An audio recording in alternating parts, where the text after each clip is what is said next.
Assalamualaikum dan salam sejahtera. Bertemu sekali lagi bersama saya Nazri Kahar dalam agenda Awani pada malam ini. Ikram Malaysia sudah pun mengeluarkan satu kajian berkaitan dengan sosio budaya dan juga masyarakat negara kita yang dipanggil Kajian Indeks Malaysia Negara Rahmah yang dikeluarkan oleh Pertubuhan Ikram Malaysia ataupun Ikram, yang mana ciri-ciri negara ramah yang dikatakan berlaku sepanjang 2022 ada pada skor-skor tertentu yang diberikan angka ataupun jumlahnya. Jadi ini yang akan kita bincangkan, walaupun membangun bersama masyarakat madani yang diperkenalkan oleh Kerajaan Perpaduan ini baru saja dilancarkan ataupun diangkat oleh Kerajaan Perpaduan pada awal tahun ini, tetapi bagi Ikram, indeks negara rahmah ini sudah pun dilakukan sejak 2021 lagi. Jadi untuk melihat apa signifikan kajian indeks rahmah ini, kerana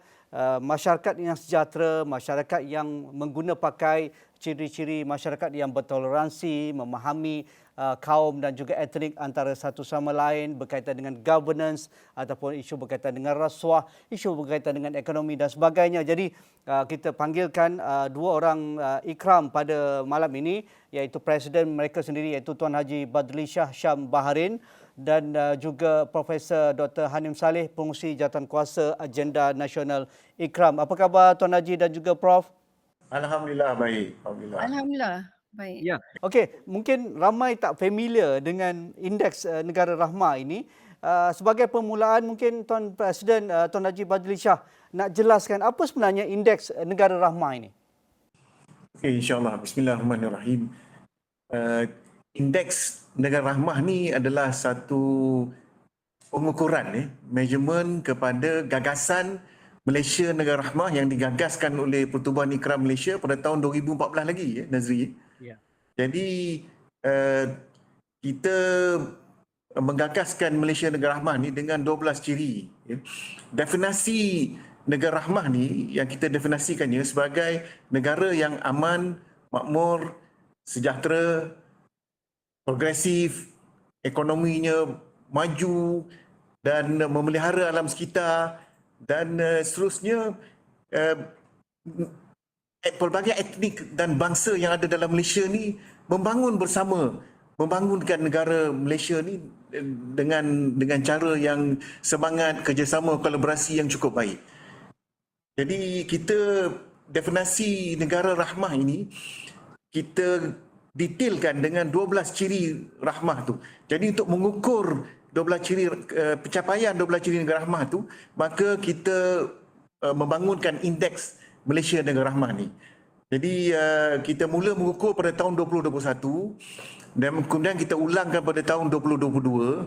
Jadi pada baru ini, 3 April baru ini, kita lancarkan laporan kajian indeks Malaysia Negara Rahmah untuk melihat bagaimana progres ataupun pencapaian kepada 12 ciri negara rahmah yang telah digariskan itu. Dan ini sebenarnya dia memang banyak persamaan dengan Malaysia Madani yang telah diperkenalkan oleh Perdana Menteri ke-10 Datuk Seri Anwar Ibrahim baru-baru ini, iaitu dia berdasarkan kepada nilai. Kalau kita lihat 12 ciri negara rahmah ini, yang pertamanya ialah kepimpinan yang kompeten dan berintegriti. Di situ ada nilai kompeten dan juga nilai integriti. Kemudian kalau ciri keduanya adalah sistem pemerintahan yang berasaskan kepada semak dan imbang, maka dia ada nilai semak dan imbang. Kemudian kalau kita pergi, saya minta maaf tak dapat nak pergi ke 12 ciri negara rahmah itu secara semua lah. Kemudian salah satu dari ciri lain ialah undang-undang yang adil, ada nilai keadilan. Ya. Jadi maknanya ciri negara rahmah ini berdasarkan kepada nilai yang murni, nilai yang luhur. Dan kalau kita lihat kepada Malaysia Madani pun, dia juga 6 terasnya adalah nilai juga, hormat, ihsan.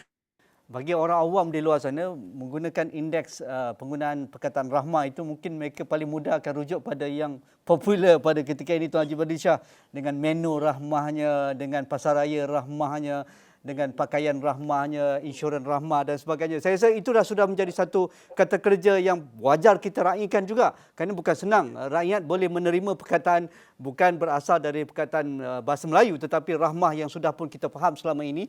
Jadi nampaknya itu satu gagasan yang amat baik apabila diangkat sebagai satu kajian indeks oleh IKRAM. Tapi kita nak tahu juga bagaimana metodologi kajian ini, siapa respondennya, berapa ramai, apakah lokalitinya, adakah ia translate ataupun menterjemahkan populasi negara kita Malaysia yang pelbagai kaum dan juga ada Sabah dan Sarawak dan sebagainya, dan bila metodologi ataupun bila kajian ini dilakukan pada 2022.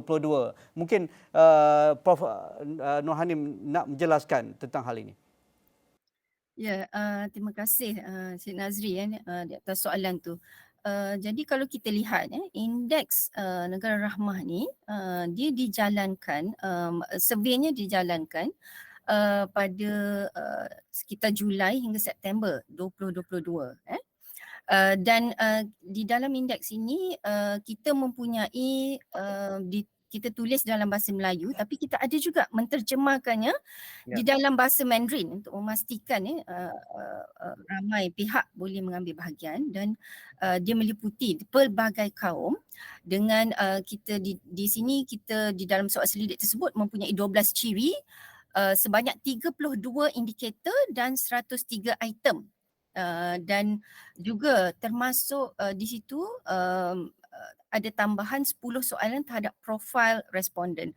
Tentunya kita hendak mengukur sampel tersebut mewakili populasi rakyat Malaysia.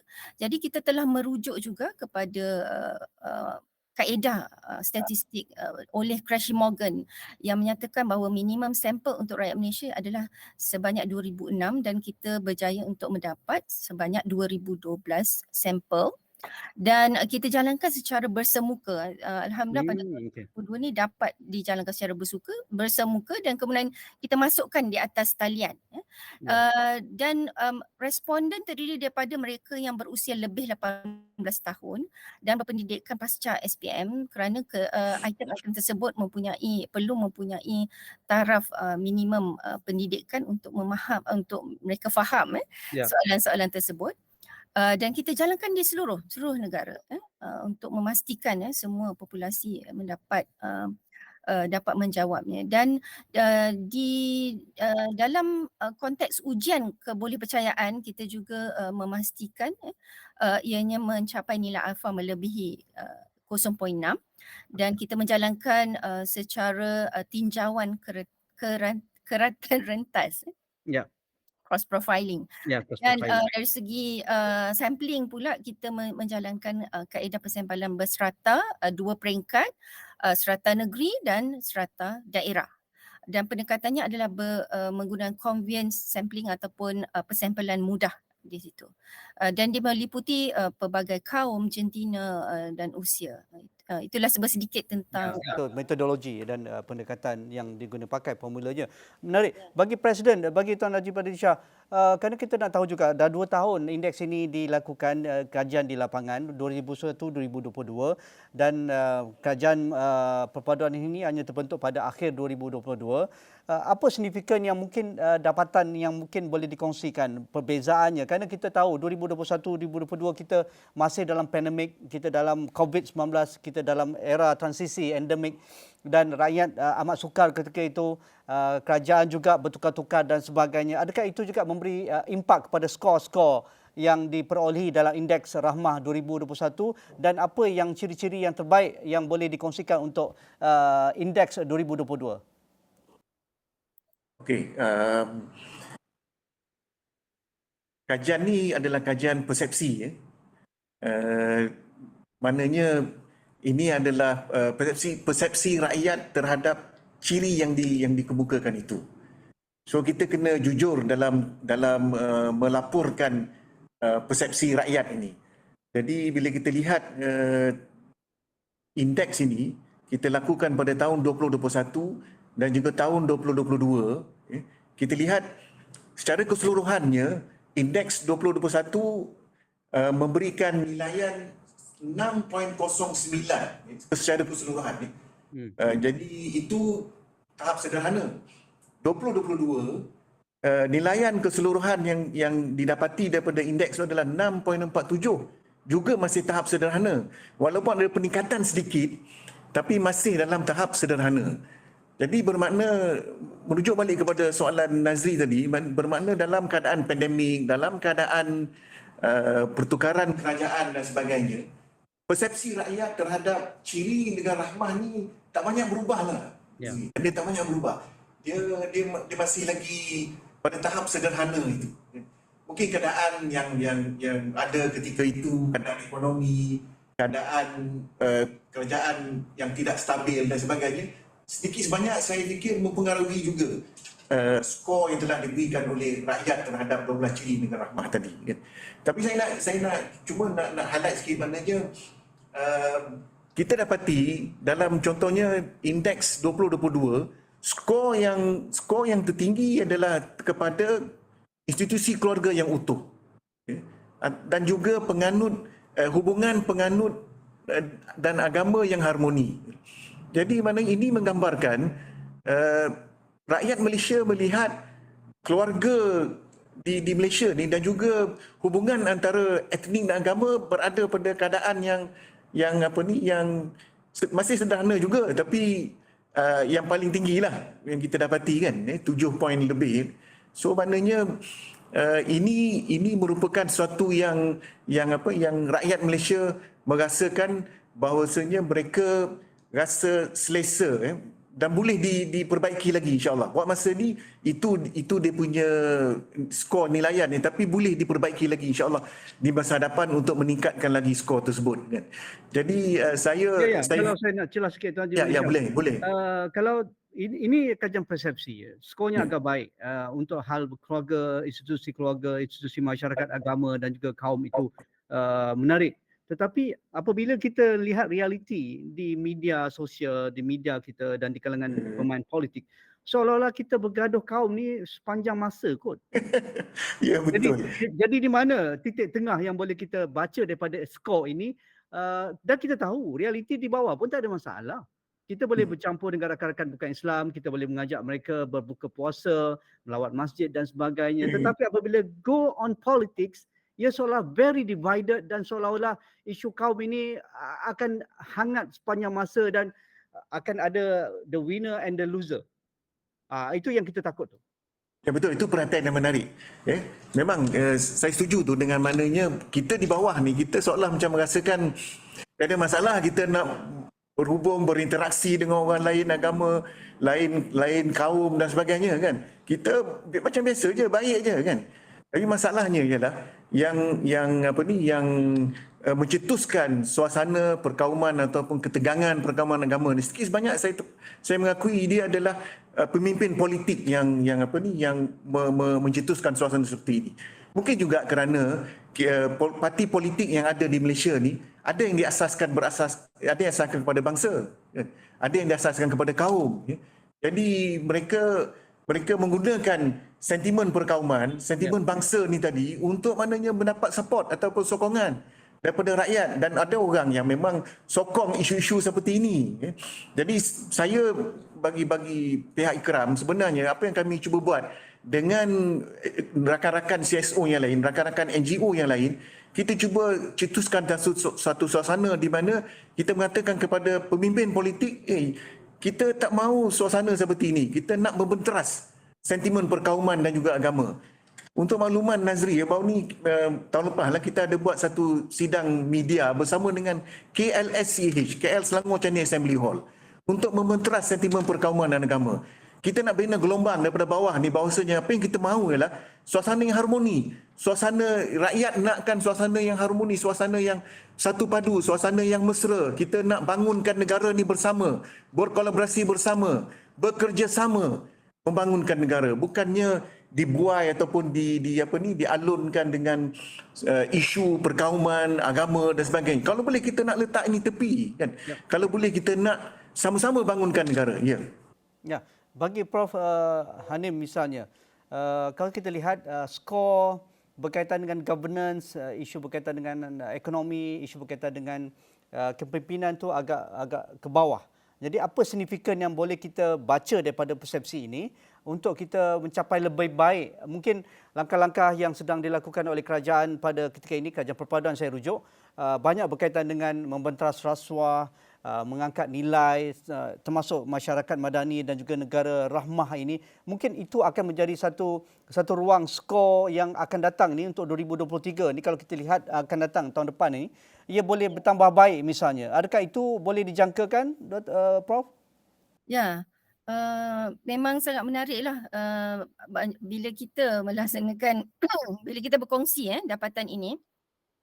Banyak pihak juga memang bertanyalah bila kita lakukannya kaji selidik ni. Tetapi rupanya kita laksanakan sebelum pilihan raya. Jadi kita belum lagi mendapat persepsi masyarakatlah tentang kerajaan sekarang. Tapi memang kita melihat terdapat langkah-langkah positif daripada kerajaan sekarang.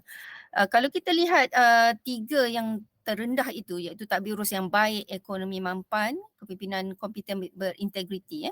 Skor-skor ni agak rendah sebab kalau kita lihat juga di dalam indikator-indikator yang kita lihat, contohnya dalam tadbir urus yang baik lah terutamanya, ialah dia soalan-soalan yang disoalkan kepada responden adalah berkenaan dengan kecekapan dalam pentadbiran, bagaimana dasar kerajaan itu, adakah dasar itu mantap, dan juga ketelusan dalam pentadbiran kerajaan dalam sistem audit negara, dan macam mana adakah parlimen berfungsi dengan baik dari segi menyemak tadbir urus kerajaan.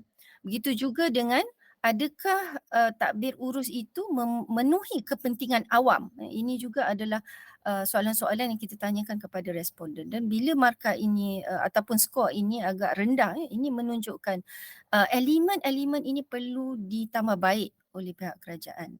Dan kita memang sangat terujalah untuk melihat apakah responden selepas adanya kerajaan madani ini, sejauh mana cadangan-cadangan kita pun dah lihat macam mana mungkin usaha-usaha kerajaan yang baru ini telah cuba laksanakan. Kita nak melihat sejauh mana pula persepsi rakyat terhadap pelaksanaan-pelaksanaan tersebut. Kadang-kadang banyak juga isu-isu pentadbiran di peringkat kerajaan ni. Bila kami membentangkan dapatan ini, mereka menyatakan kerajaan banyak telah melakukan penambahbaikan dan sebagainya.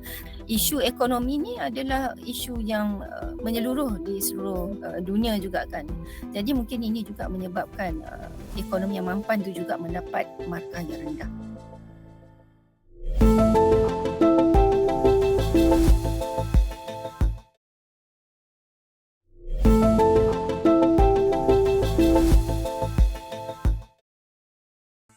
Tuan Najib Badrisyah, adakah ini akan dikongsikan dengan pemain-pemain polisi, pihak kerajaan dan agensi-agensi yang bertanggungjawab? Kerana indeks persepsi ini menarik.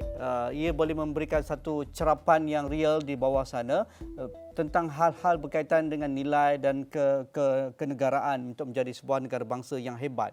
Tetapi kita tahu negara sedang bergelut dengan isu ekonomi dan isu politik baru saja selesai, dan rakyat ingin merasakan kalau hanya berretorik, kita lancarkan madani, kita lancarkan apa juga rahmah dan sebagainya, tetapi akhirnya rakyat yang di bawah sana, the end user, dia akan rasa dia akan tanya kita balik, apa yang kami dapat? Adakah hidup kami berubah? Adakah anak kami mempunyai kualiti pendidikan yang hebat? Adakah anak kami di universiti keluar ada kerja ataupun tidak? Jadi ini akan ditentukan ataupun dinilai oleh rakyat. Pandangan Tuan Najib Badrisyah.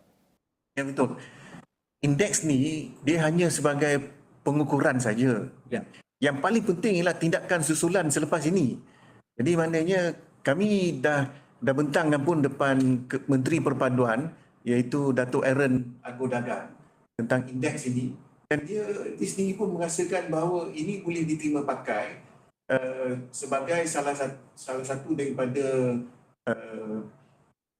pengukuran terhadap tahap perpaduan. Dan sekarang ini pun kami sedang berbincang dengan mereka, Nazri, dengan Kementerian Perpaduan untuk membangunkan indeks yang berkaitan khususnya tentang perpaduan. Jadi maknanya selepas itu, dia bukan saja tentang indeks, tapi juga tentang bagaimana kita nak memupuk perpaduan di kalangan masyarakat. apakah strategi yang paling mantap untuk tu? Apakah aktiviti program yang paling baik untuk kita lakukan itu? Bagaimana kita nak meredakan suasana kalau ada suasana ketegangan ke? Bagaimana kita nak mendidik rakyat supaya rakyat lebih memahami tentang perlunya untuk kita bersatu padu, untuk kita bersama dalam suasana harmoni, membangunkan negara dan sebagainya. Ini sedang kami bincangkan dengan Kementerian Perpaduan. Tapi kami ingin juga untuk membawa ada perkara yang lain yang terkandung dalam indeks ini, contohnya berkenaan dengan tabir urus tadi, tentang kepimpinan kan, tentang ekonomi. Kita ingin maknanya membawa juga cadangan-cadangan apakah polisi dasar yang boleh kita bangunkan. Kita dah banyak polisi dah negara ni, tapi kita boleh tambah baik pada polisi tersebut dan juga ada inisiatif baru insya-Allah untuk kita memberikan benefit kepada rakyat kan. Betul, rakyat kena rasa benefit tadi, kerana kalau tidak nanti betul lah, kalau tidak indeks daripada indeks kepada indeks, apa dia punya pemanfaatnya kepada rakyat. Jadi kami nak tawarkan daripada IKRAM, kita ada kumpulan pakar, kumpulan akademia, kumpulan orang yang memang passionate terhadap untuk membawa perubahan kepada negara. Kita ingin tawarkan hikmat tersebut supaya insya-Allah kita boleh sama-sama bangunkan negara ini ke arah yang lebih baik kan. Jadi kami memang bersedia dah untuk bentangkan kepada agensi yang berkaitan yang perkara ini. Malah bila kami buat press conference atau sidang media pada hari Isnin yang lepas, dah ada pun wakil daripada kementerian yang kata Tuan Haji, kita boleh bentang kepada kementerian kami dah. Kita lihat macam mana kita boleh bantu sama, usaha sama dalam kita untuk memberikan manfaat yang lebih baik kepada rakyat. Saya sambut tu dengan baik. Saya kata insya-Allah kita boleh lakukan ini kan. Ya.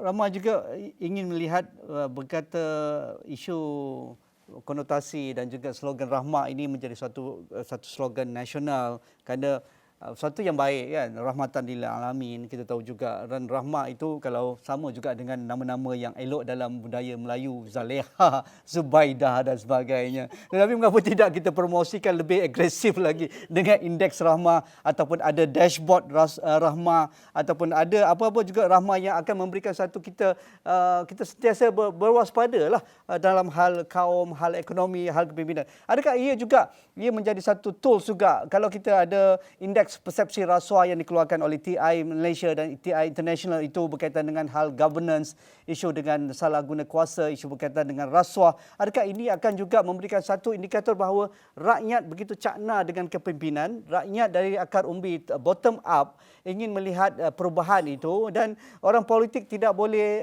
senang lenang lah ke atas tu. Mereka bila-bila saja boleh dijatuhkan jika mereka tidak ada amanah, tidak ada tanggungjawab dan masih menjalankan rasuah dan juga ketirisan dan seumpamanya. Tuan Haji Badrul Shah. Ya, betul. Saya suka dengan apa yang Nazri sebut tadi, bottom up tadi tu kan. Saya suka tu. Memang itu yang kami sedang usahakan sekarang ni. Sebenarnya rakyat boleh jadi check and balance, boleh jadi semak dan imbang kepada kerajaan. Rakyat yang memilih kerajaan. Jadi pemimpin politik pun dia kena faham bahawa tugas dia di atas itu ialah untuk mentadbir, mengurus dan juga memberi servis hikmat kepada rakyat. Dia kena amalkan servant leadership tu, yang kepimpinan ada servant ataupun mengabdikan diri, memberi hikmat kepada rakyat tersebut. Dan rakyat pula juga kena cakna tentang prestasi, cakna tentang performance, ya. Kepimpinan rakyat ni kan, kepimpinan politik ni, kepimpinan kerajaan, dan menegur. Jikalau misalnya ada apa-apa yang silap atau apa-apa yang tak kena, maka rakyat boleh tegur. Dan inilah yang kita nak cuba usahakan melalui civil society ni, melalui masyarakat madani. Tentang rasuah yang Nazri sebut tadi, memang betul, kita kena perangi rasuah. Sebenarnya kenapa antara masalah ekonomi kita ke ataupun masalah pembangunan negara ni, antaranya adalah rasuah. Rasuah dah menjadi bara. Ya. Rasuah dah menjadi suatu yang berakar umbi dalam sistemik. Dia bukan suatu perkara yang di permukaan saja dah, tapi dia dah jadi sistemik. dia dah jadi macam terlampau membumi dalam sistem, dalam perolehan dan sebagainya. Kita kena remove, kita kena perangi dia. Dan oleh itu Ikram bersama dengan Rasuah Busters, pasukan Rasuah Busters, untuk kita memerangi rasuah ni, menjadikan budaya good governance tu sebagai sesuatu yang akan membangun dan akan menumbuh di dalam kerajaan dan juga dalam komuniti. Di sini saya ingin petik juga tentang peranan leadership, Nazri. Dia leadership ni sebenarnya bukan saja leadership kerajaan atau leadership politik, tapi leadership juga bermaksud pemimpin komuniti. The whole of society approach kepada perkara ni. Bukan saja whole of government approach, tapi juga the whole of society approach. Pemimpin komuniti, pemimpin keluarga, pemimpin kejiranan, pemimpin taman perumahan, semuanya kena sama-sama suarakan supaya insya-Allah bottom up ni tadi dia jadi gelombang. Bila dah jadi gelombang, pemimpin politik dia kena dengar. Dia kena akur dengan apa permintaan rakyat. Jadi oleh itu saya harap indeks seperti yang kita bangunkan dan oleh Ikram ini, dia akan mencetus suasana seperti ini. Maknanya rakyat makin cakna kepada apa yang berlaku. Itu yang bila kita kata kita minta persepsi daripada rakyat tu, sedikit sebanyak kita telah menyentuh rakyat dan rakyat memberikan apa pendapat pandangan dia tentang perkara ni, kan. Jadi oleh itu kita bawa ni kepada pemimpin kerajaan supaya insya-Allah mereka ambil cakna dan seterusnya mengubah ataupun mendraftkan polisi dasar yang memberikan manfaat terbaik untuk rakyat, memberi hikmat yang terbaik untuk rakyat, insya-Allah. InsyaAllah. Terima kasih Tuan Haji Badri Shah, Presiden Ikram, Tuan Haji Badri Shah Syam Baharin, Pertuan Ikram Malaysia. Terima kasih Tuan Haji. Terima kasih juga Yang Berbahagia Profesor Dr. Hanim Saleh, pengurusi jawatankuasa agenda nasional yang terlibat secara terus menghasilkan indeks persepsi ini, indeks persepsi negara rahmah. Dan kita wajar popularkan perkataan rahmah ini, suatu benda yang baik, suatu yang catchy, suatu yang mudah kita lontarkan dan tidak ada cacat celanya. Mengapa tidak indeks negara rahmah ini kita popularkan juga selain daripada indeks persepsi rasuah ataupun indeks mesra, apa juga indeks-indeks yang dikeluarkan oleh agensi ataupun NGO yang lain di luar sana. Terima kasih Tuan Haji Badri Shah sekali lagi, dan kita boleh follow through dalam diskusi yang lain. Sekian saja bersama saya Nazri Kahar malam ini. Assalamualaikum, kita jumpa lagi.